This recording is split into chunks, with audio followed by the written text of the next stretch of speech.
Grievances day పెడుతున్నాం. వచ్చే కంప్లైంట్స్గా తీసుకుంటూ పబ్లిక్ ఈజీగా అర్థమయ్యేటటువంటి విధంగా మా వైపు నుంచి ఏది కావాలనేది కూడా వాళ్ళకి నుంచి కూడా తీసుకుంటూ మేము కూడా ఎప్పటికప్పుడు మోడిఫై చేసుకుంటూ పబ్లిక్ వచ్చేటటువంటి ఇబ్బందులు ఏమైనా ఉంటే కనుక దాన్ని కూడా మనం తీసుకొని మా వెబ్సైట్లో పెట్టేస్తూ ఇది చేసేటటువంటి దిశగా కూడా ఈ సంవత్సరంలో అంటే అటు ఇటు పరిగెత్తడం అనేది లేకుండా వీలైనంత వరకు సమాచారాన్ని అంతా కూడా క్రోడీకరించి మా దగ్గర నుంచి ఒక అథెంటిక్ ఇన్ఫర్మేషన్ వచ్చే విధంగా కూడా మా వైపు నుంచి కూడా ప్రయత్నాలు కూడా జరుగుతుందన్నమాట. అండ్ అట్లనే ఈ షెడ్స్ ఇట్లాంటి చాలా కూడా ఎఫ్టీఎల్ ఏరియాస్లో వాటిల్లో వస్తుంటాయి. షెడ్స్ లేకపోతే ఇట్లాంటి ఏమైనా కానీ డౌట్ పడాలి మీరు ఎవరైనా కనుక అక్కడ పర్మిషన్స్ రాకుండా షెడ్స్ లేకపోతే అక్కడ ఏదో జస్ట్ ఈ నర్సరీలు ఇట్లాంటివి వస్తున్నాయి అంత జనరల్గా అటువంటి వాటిల్లో అక్కడ వాళ్ళ పర్మిషన్స్ రావట్లేదని అర్థం చేసుకోవాలి. సో అట్లాంటి వాటిల్లో మీరు కిరాయికి తీసుకోవటం లేకపోతే ఇట్లా తీసుకునేటప్పుడు కొంచెం జాగ్రత్తగా వ్యవహరించాలి. ఎందుకంటే రేపు మీరు డిస్టర్బ్ అయ్యే పరిస్థితి కూడా ఉండొచ్చు. మీరు నోటీస్ ఇచ్చి మిమ్మల్ని వెకేట్ చేయమనో లేకపోతే వెకేషన్ నోటీస్ పెట్టేసి డిమాలిషన్ నోటీస్ ఇచ్చినప్పుడు మీ బిజినెస్ డిస్టర్బ్ అయ్యే పరిస్థితి లేకుండా ముందుగానే మీరు అప్రమత్తంగా ఉండాలి. ఇట్లాంటి షెడ్స్ అనాథరైజ్ షెడ్స్ దాని దగ్గర మీరు తీసుకునేటప్పుడు కూడా జాగ్రత్తగా ఆలోచించి అది రేపు ఎందుకంటే ఎప్పుడైనా కానీ కూడా అది డేంజర్ అనేటటువంటి పరిస్థితులు కూడా తెలుసుకోవాలి. అండ్ అట్లానే ఈ పబ్లిక్ మెయిన్గా రెసిడెన్షియల్ వెల్ఫేర్ అసోసియేషన్స్ వాళ్ళ నుంచి వచ్చేటటువంటి దాని గురించి వాళ్ళు ఇచ్చే కంప్లైంట్స్కి మేము ప్రాధాన్యత ఇస్తున్నాము. ఎస్పెషలీ ఆక్యుపేషన్ ఆఫ్ పార్క్స్ ఎవరైనా ఆక్రమించుకున్నట్టు కానీ లేకపోతే ఓపెన్ స్పేసెస్ లేకపోతే రోడ్స్ మీద వచ్చేటటువంటిది అనాథరైజ్ కన్స్ట్రక్షన్స్ కూడా అంటే పబ్లిక్ నుంచి వచ్చే కంప్లైంట్కి ప్రాధాన్యత ఇస్తూ ముందు వాటిని అడ్రస్ చేస్తున్నాం.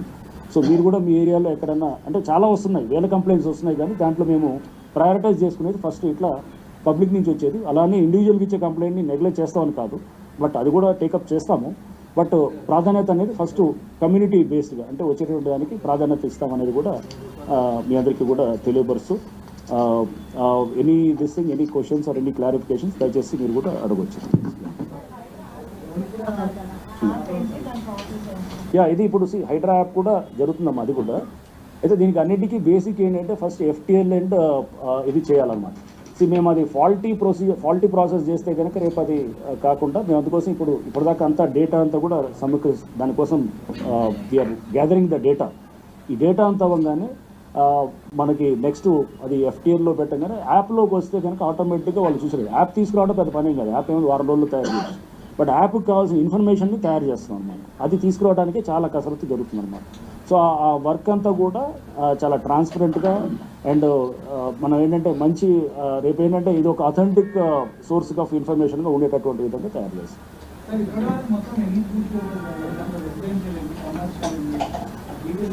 సో మీకు అది ఆ డేటా ఇస్తాము, అది రెసిడెన్షియల్ కమర్షియల్ అనేది నేను డివైడ్ చేయలేదు కానీ బట్ మీకు ఇస్తాము. ఆ డీటెయిల్స్ ఇచ్చి మీకు ఆల్రెడీ మేము లిస్ట్ ఆఫ్ అది ఇవ్వటం జరుగుతుంది. 200 acres దాకా ఉంటుంది అప్రాక్సిమేట్గా. ఎక్కడ గౌలీపూడ గౌలీపూర్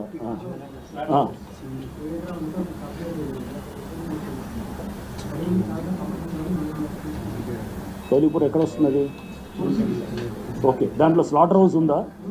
స్లాటర్ హౌస్ ఉంది. ఓకే, స్లాటర్ హౌస్ ఎవరు ఇచ్చినారు కంప్లైంట్ మాకు? చూస్తాం అది. అదే నేను చెప్పేది. మాకు వేలాది కంప్లైంట్స్ వస్తున్నప్పుడు మాకున్న స్టాఫ్లో మేము గ్రాడ్యువల్ ఒక కంప్లైంట్ ఇస్తే దాని మీద ఒక 5-6 మీటింగ్లు పెట్టాల్సిన పరిస్థితి వస్తుంది. అంటే ఊరినే కంప్లైంట్ ఇచ్చి కిందకి రాస్తే కాదన్నమాట.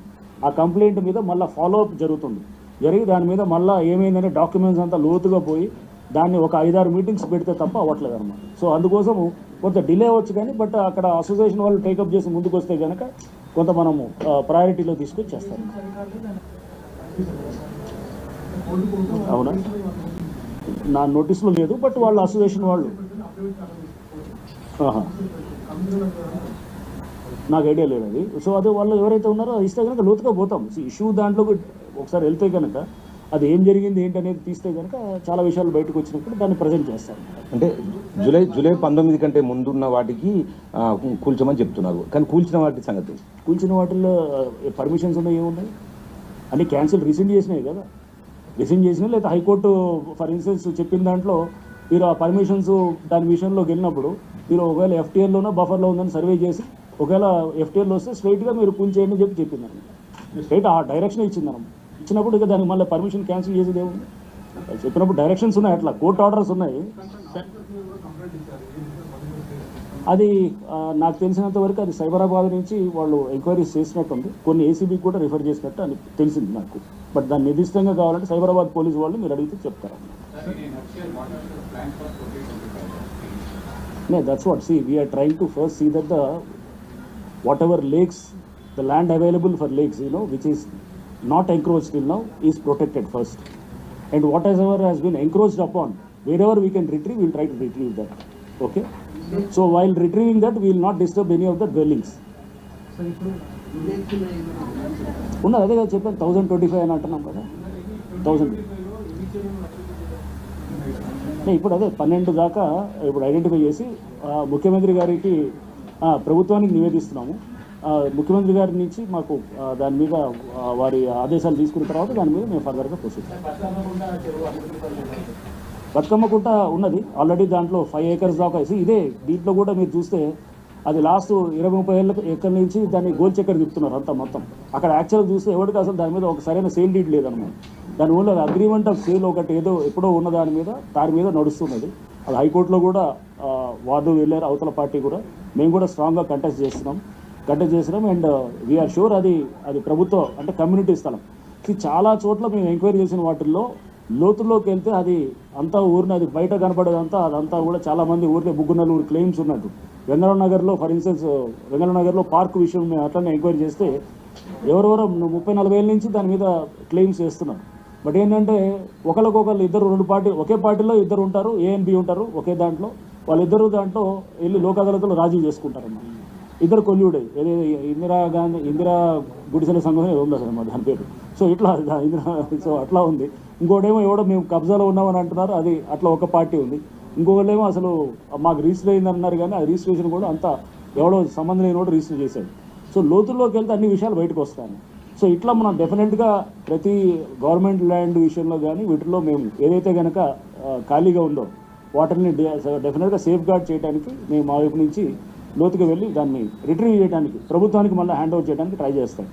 అండ్ పార్క్ కూడా ఇదైతే పార్క్ ల్యాండ్, ఇది చెప్తున్నా వెంగళనగర్లో పార్క్ ల్యాండ్ చాలా ఉన్నాయి. ఇట్లా పార్క్ ల్యాండ్స్లో కూడా ఆక్రమించుకొని పర్మిషన్స్ తెచ్చుకొని కడుతున్నటువంటివి కూడా చాలా మా ఎంక్వైరీ స్టేజ్లో ఉన్నాయి. అయినా కూడా ముందుకు తీసుకెళ్ళి దాని మీద కేసులు పెట్టడం, ప్లస్ ఆ ల్యాండ్ని వెనక్కి తీసుకొచ్చి మళ్ళీ దీని యూజ్ కోసం పెట్టడం. సో ఇట్లా రకరకాలుగా ఉన్నాయన్నమాట అన్ని చోట్ల కూడా. అమీన్పూర్లో కూడా ఇట్లాంటిదే వచ్చింది. సోషల్ మీడియాలో కూడా సార్ హైడ్రాకి సంబంధించిన చాలా వాటి కూడా హైడ్రా కాపాడిస్తుంది. సో అలాంటి వాటి మీద అదే ఇప్పుడు ఏమైందంటే నేను ఫస్ట్ డే మొదటి నుంచి కూడా చెప్తున్నాము, హైడ్రా అనే దాన్ని రుచించని వాళ్ళు కొంతమంది ఉంటారు. ఎవరైతే కనుక ల్యాండ్ మాఫియా ఉంటారు, లేకపోతే దీంట్లో వెస్టెడ్ ఇంట్రెస్ట్ ఉన్న వాళ్ళు చాలామంది ఉంటారు. వాళ్ళు పేదవాళ్ళని ముందు పెడతారు, లేకపోతే దీని మీద ఒక రాంగ్ ఒక మిస్ఇన్ఫర్మేషన్ లేకపోతే దీన్ని ఒక తప్పుడు ప్రచారం చేయడంలో వస్తుందన్నమాట. ఎందుకంటే వాళ్ళ వెస్టెడ్ ఇంట్రెస్ట్లు ఉంటాయి. వెస్టెడ్ ఇంట్రెస్ట్లు ఉన్న వాళ్ళు ల్యాండ్ గ్రాబర్స్, ల్యాండ్ మాఫియా ఇట్లాంటి వాళ్ళే దీన్ని వ్యతిరేకిస్తారు. ఇది యాక్చువల్గా ఇది first of it's kind in the country ఇది. సో వేరే రాష్ట్రాలన్నీ కూడా మన ఈ మోడల్ని వాళ్ళు కూడా ఫాలో అవ్వాలని చెప్పి అందరూ ట్రై చేస్తున్నప్పుడు ఇది ఎందుకంటే మనకు ఉన్నటువంటి గవర్నమెంట్ ల్యాండ్స్ని, పార్కుల్ని, చెరువుల్ని కాపాడుకోవడానికి ఇదొక ఎన్ఫోర్స్మెంట్ వ్యవస్థలాగా పనిచేస్తున్నది. సో ఇది ఒక మంచి ఉద్దేశంతో దీనికి కావాల్సినటువంటి అన్ని పవర్స్ కూడా ఇచ్చారు. సో ఇటువంటి వాటి వల్ల అంటే మనం ఏం చేద్దాం అంటే అర్థం ఏంటి, ల్యాండ్ని కబ్జా కానిద్దామా, వదిలేద్దామా, చెరువులన్నీ ఆక్రమిద్దామా, పార్కులు పోనిద్దామా, గవర్నమెంట్ ల్యాండ్ అంతా కూడా ఎవడో కబ్జా చేస్తుంటే మనం చూద్దాం చూద్దామా? కాదు కదా. సో ఇదంతా అందరికి సంబంధించిన భూములు, అందరికి సంబంధించిన ఆస్తులు, ఉమ్మడి ఆస్తులు, కమ్యూనిటీ అసెట్స్. ఇవన్నీ ఈ కమ్యూనిటీ అసెట్స్ని కాపాడటానికే హైడ్రా అనేది ఉన్నది. అండ్ దీనికి అందరూ కూడా ప్రజల నుంచి కూడా వస్తున్నది. చాలామంది కూడా ఎడ్యుకేటెడ్, ఎస్పెషల్లీ అసోసియేషన్స్ వీళ్ళందరూ కూడా చాలామంది ముందుకు వస్తున్నారు. సో కొంతమంది ఎవరైతే మిస్గైడెడ్ ఉన్నారో వాళ్ళు కూడా త్వరలో వాళ్ళు కూడా మెల్లిగా నిజం నింపాదిగా తెలుస్తుంది అనమాట. సో మెల్లిగా వెళ్ళే కొద్దీ కూడా వాళ్ళందరికీ కూడా అర్థమవుతుంది ఇది ఎక్కడ కూడా పేదల మీద పోయేటటువంటి వ్యవస్థ కాదు, సామాన్యుల్ని ఇబ్బంది పెట్టేటటువంటి వ్యవస్థ కానే కాదు.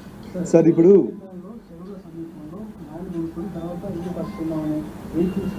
హైడ్రా వచ్చిన తర్వాత ఒక భయం పడుతుంది. సో అక్కడ వరకు లేక్ ఖరీదైన ప్లేస్ కొనుక్కున్నారు, వచ్చి మీరు చూసిన తర్వాత కట్టుకోవడం కొంచెం ఇబ్బందికరమైన పరిస్థితులు ఏర్పడుతుంది. అక్కడి నుంచి మీ దగ్గర నుంచి మనం సంప్రదించాల్సిన అవసరం ఉంటుందా, మీ దగ్గర నుంచి ఎన్ఓసీ తీసుకోవాల్సిన అవసరం ఉంటుందా? హైడ్రా ఎవరికి ఎన్ఓసీలు ఇవ్వదు, నెంబర్ 1. నెంబర్ 2, మీరు మొన్న చూస్తే కనుక హైకోర్టులో జస్టిస్ భాస్కర్ రెడ్డి గారు ఇచ్చారు మనకి జడ్జిమెంట్ కూడా. మీరు చూస్తే జనరల్ లైన్లో కూడా ఒకవేళ మీకు హుడా పర్మిషన్స్ ఇచ్చేసి గత ఏరియల్ సర్వేస్ తోటి ఏరియల్ అంటే ఎయిర్ క్రాఫ్ట్ తోటి మొత్తం కూడా వాటితోటి క్యాప్చర్ చేసినటువంటి డేటా ఉంటుంది.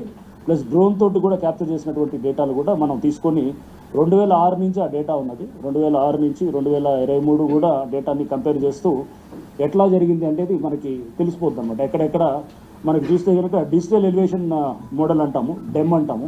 అంటే ఆ టైంలో ఎంత ఉంది కాంటూర్స్, ఎంత ఉంది ఆ ల్యాండ్ హైట్, అండ్ ఇప్పుడు ఎంత ఉంది. సపోజ్ ఇప్పుడు దాని మీద గ్రావెల్ తోటి నింపినారనుకోండి, ఒక 10 అడుగులు నింపినారనుకోండి, మనకి ఆ డిజిటల్ ఎలివేషన్ మోడల్లో తెలిసిపోతుంది అనమాట. అంటే ఈ మార్పులు చేర్పులు ఏమైనా ఉంటే కనుక దాంట్లో ఎలివేషన్లో మార్పులు చేర్పులు, అంటే హైట్లో మార్పులు చేర్పులు అని కూడా తెలిస్తే దానివల్ల ఎక్కడెక్కడ మార్పులు చేర్పులు చేశారు, దానివల్ల FTL మారటానికి కూడా కారణాలు ఏంటనేది అంటే ఒక పారదర్శకంగా డీటెయిల్ ఎక్సర్సైజ్ చేస్తున్నాము. చేసి ముందు ఒక FTL అనేది డీటెయిల్గా మార్క్ చేసి, లేకపోతే ఏమవుతుందంటే కొంతమంది ఎవరైతే కనుక నింపినారో వాళ్ళు సేఫ్ అయిపోతారు, నింపని నుండి వాళ్ళ వైపు వాటర్ వచ్చేసి అదంతా వాళ్ళ ఏరియాలో FTL అట్లా అంటే ఒక స్క్యూడ్ ఇది రావడానికి అవకాశం ఉంది. కాబట్టి ట్రాన్స్పరెంట్గా సైంటిఫిక్ పద్ధతిలో చేసేదానికి ఈ పద్ధతులు అవలంబిస్తున్నాం అనమాట. సో నెక్స్ట్ ఇది వేరే శాటిలైట్ ఏజెన్సీస్ తోటి కూడా మేము చర్చలు జరుగుతున్నాయి. అండ్ అట్లానే NRSC తోటి కూడా డీటెయిల్గా మేము వారితో కూడా సంప్రదిస్తున్నాము. అండ్ నాలాస్ మీద కూడా మన గతంలో కిర్లోస్కర్ అండ్ ఓఎన్స్ కంపెనీ ఓఎన్స్ వాళ్ళు చేసినటువంటి రిపోర్ట్స్ ప్లస్ దీంట్లో NRSC వాళ్ళ నుంచి కూడా సహాయ సహకారాలు తీసుకుంటున్నాము. ఈ నాలాస్కి సంబంధించిన వాటిలో కూడా especially 3rd order and 4th order, అంటే 1st, 2nd ఆర్డర్ అంటే చిన్న కాలువలు ఉంటాయి అన్నమాట. బట్ 3rd, 4th ఆర్డర్కి వచ్చేవాడు మెయిన్ స్ట్రీమ్స్ ఉంటాయి. దాని విడ్త్ ఎలా ఉండింది అనే దాన్ని కూడా మనం విలేజ్ మ్యాప్స్ ద్వారా అండ్ అట్లానే ఇతర ఏది మనకి గతంలో చేసినటువంటి స్టడీస్ ద్వారా అండ్ ప్లస్ మనకి మెయిన్గా శాటిలైట్ ఇమేజెస్ ద్వారా కానీ లేకపోతే టోపో షీట్స్ ద్వారా కానీ కూడా గుర్తించడానికి ప్రయత్నం చేస్తున్నాం అనమాట. అండ్ దీంతో పాటు చూస్తే కనుక ఇప్పటికి దాదాపు 5,800 కంప్లైంట్స్ దాకా మాకు రావటం జరిగింది. వీటిలో చాలా వరకు కూడా మనకి ఇది ఎంక్రోచ్మెంట్స్ ఇన్ ఇది FTL గురించి